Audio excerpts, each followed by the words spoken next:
Will next week's budget bankrupt Britain? Liz Kershaw. I think it'll be a real horror show for all of us, and I don't think it's going to achieve... the markets are already bracing themselves, aren't they? I mean, there's two banks at least that mortgage lenders this week have already put the rates up in anticipation. I mean, look what happened when Liz Truss gave an ill-advised budget speech to the nation. And there's been so many changes and faux pas. I just have no confidence in it. I think there's going to be a lot of people who are angry already. I've been very angry today, and I think I'm going to be really angry next week. Well, yeah, I mean, Chloe, budgets are an economic event, but they're a political event too, aren't they? And Rachel Reeves and Keir Starmer have arguably messed up the politics of this already. Oh, absolutely. I mean, this is not going to look good for them at all. And, you know, Liz, you've just been saying you're going to be very angry, and it's not just going to be you. It's going to be people across the country who thought that they had voted for a Labour government that is not going to raise their taxes. And I think you're going to see a heck of a lot of them, and that is going to make people very, very angry. Now, will it break the economy? Will it bankrupt Britain? I mean, I think that it's not going to be great for the economy. They say that their top priority is growth, and they seem to be doing everything they can to push big wealth creators out of the country. But I don't think that it's all going to fall apart. I mean, we'll see what happens. We did have the Treasury warn Rachel Reeves that she needs to find another, 17 billion on top of this supposed 22 billion black hole, because else she might cause a Liz Truss-style market scare. So we'll see what happens. For instance, if you increase fuel duty, it's just going to really, really cramp the economy because people just can't afford to move. And we've got to be buzzing around to make the economy grow, to make us all more productive and I doubt richer. them nationalising the trains is going to make the trains it's much cheaper. What she'll do, I predict it'll be a really half-hearted, watered-down version of all the threats that have been coming. But she'll go with the old cliches. She'll put money on cigarettes because it's easy, because it's an addiction.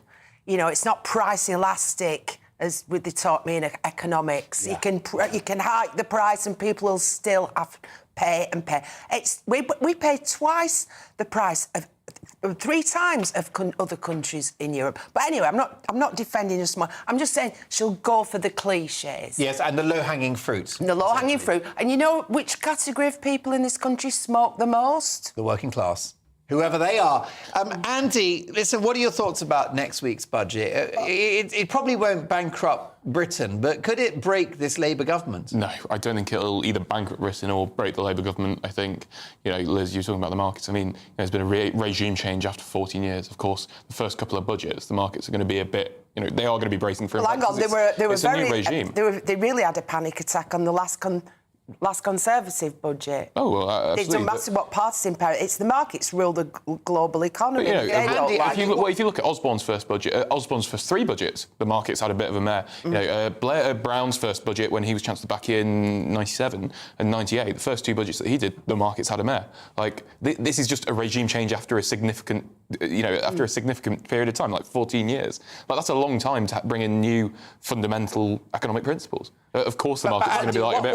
Why are Labour going to go after wealth creators, people with good pensions, people with assets, given that they pay for the public services that Labour holds so dear? I mean, wealth creators. What do you mean by wealth creators? Everyone's a wealth creator, technically, if they're employed. Do you know, what do you mean by wealth creator? Sugar is more of a wealth creator than...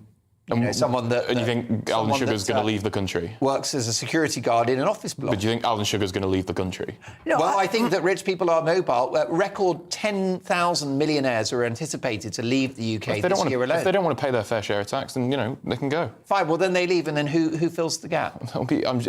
There's no shortage of rich people in the UK. People like Gary Neville. Gary Neville owns half of Manchester. Is he going to leave? No, how does he's not. 10,000 rich people leaving the country help Britain's poor? How does that help the country? Well, how does them avoiding paying their fair share of tax help the poor? Well, they pay their fair share of tax, but they're just going to have to pay even more. They don't really. Well, they do. They'll pay their fair share in another country where they feel like they're getting something in return. Well, then I'd welcome them to do it. When the top if they're not willing to contribute equally, no. You can say, fine, off you go, but then don't say that the Labour Party is all for growth and their Well, I don't represent the Labour growth. Party. Right, if you're willing to say, I'm happy to see the economy shrink if it means that wealth creators that don't want to pay their fair share go, OK, fine, but you can't have both. Well, I mean, I think if it's wealth creators who are refusing to pay their workers a fair wage, like people like Jeff Bezos, who have huge plants in this country where workers are paid, barely minimum wage, often less than because of contractual stuff. That's quite a generalisation from one person. So what? Jeff Bezos, Mike Ashley, who else? There are plenty these of people if they're not going to be paying their fair share and they're not going to be paying their workers who contribute to our economy well, then they can leave. To suggest everyone that's a millionaire in Britain is someone who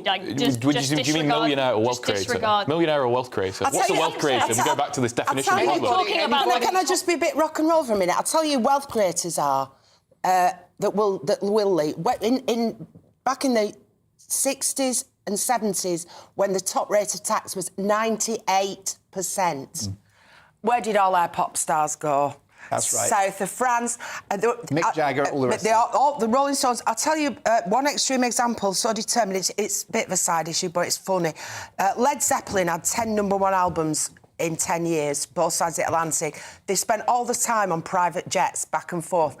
Robert Plant was on a private jet. He was nearly dying from appendicitis, burst appendix. He refused to land in Britain to have it sorted out because as soon as he did, he'd be liable for 98% tax. He was willing to die. There you go. Well, I don't blame those people. I don't think that it's really selfish and unfair for someone to say, I'm going to move country because I'm paying over half of what I earn and I work my butt off for. I'm giving it to the government, right? That's like working more than 6 months of the year for Keir Starmer. It's not fair. Fair enough. Well, listen, that debate is going to rage on. But next up, a reparations campaign group has said that Britain has a legal and moral case to engage in a compassionate, intergenerational strategy to support post-colonial reconstruction. In other words, give us your money. Tapping into Western guilt about the past is a potential gold rush for nations that were unquestionably impacted by the appalling evil crime of slavery. But there's a snag here. Everyone involved is now dead. It's in the past. So this is merely an act of political and financial opportunism. Where do you end with this stuff? Should we shake a few million quid out of the Italians for the Roman Empire? Should Athens be coughing up for the crimes of the Greeks? Or, as an Irishman myself, I wouldn't mind a big fat cheque sent to me for the potato famine. Hear, hear. There you go, let's do it. I would use the money to get mashed. No, this is nonsense. I would go the other way. If you're going to dig up the past, I would pursue the ancestors of African leaders who gathered up their own people for sale on the international market, who literally had innocent captives in cages awaiting pickup on the beach. And I think the UK should seek reparations itself for the millions spent ending the slave trade, as well as the vast fortunes spent on infrastructure during the colonial era. The roads, the water supply, sewers, trains, electricity, coal mines, kindly and generously rolled out by the British. And I think the whole world should send us a cheque for the Industrial Revolution, which lifted billions of people out of poverty and unlocked an era of global prosperity and progress. So it is payback time, but for us, the British. Andy Twelves, would you agree? I don't think anyone should be paying reparations, whether it's Britain out to other people or other people into Britain. I think it's a silly principle, and Keir Starmer said he's not going to do it. I think I would assume that whoever will become leader of the Conservative Party has said they're not going to do it. The Lib Dems have said they were not going to do it. Not UKIP, Reform UK have said they're not going to do it. Slip there. Well, a lot of the same stuff. But no, Reform UK have said they're not going to do it. So no mainstream political leader in Britain has said they're going to do it. So it's a very fringe idea. You say that, no mainstream political leader. What about the Foreign Secretary, David Lammy, who's been calling for reparations for years now? Who identifies as a Caribbean? Well, I think a lot of people view themselves as British Caribbean. In one speech, he certainly, being Caribbean, usurped being British. Oh, there you go. Foreign Secretary. Oh, there you go. I mean, well, Kemi Badenoch, the prospective leader of the Tories, was born in Africa, so, we can all play. If reparations were a bad idea, why was David Lammy made Foreign Secretary by the Prime Minister? Because I think... Scraping the barrel. I don't know. Well, I don't think he was particularly scraping the barrel. Nobody in the cabinet has any qualifications for this. Yeah. By the way, you had a bit of a sort of Keir Starmer moment there. a bit of a word salad. What do you mean none of the cabinet are qualified? What does that mean? Oh, they're not very experienced. I mean, Rachel Reeves writes her books with copy-paste from Wikipedia. OK, but justify that. What do you mean they're not qualified? Well, there's also some debate about whether she's an economist, but she described herself as an economist working for the Bank of England. But the latest revelation or allegation reported in the press is that she was head of a complaints department at the Bank of England. I haven't seen that story. Quite a different... But she's one member of the cabinet. Nobody, or almost nobody in the cabinet is someone who's actually run a business and been an entrepreneur. They're all people that have... running a business pre-qualification for being a cabinet minister? Not for every cabinet role. I'd like to think if there were some people in the cabinet... You said nobody in the cabinet is qualified. Justify that. I mean, they are... How do you qualify? A PPE degree from Oxford, perhaps? How does one qualify? I'm not saying I'm a classics degree? Like, how does one, 3 years on a building site, how does one qualify? You can say, how do you define it? You'd like to have...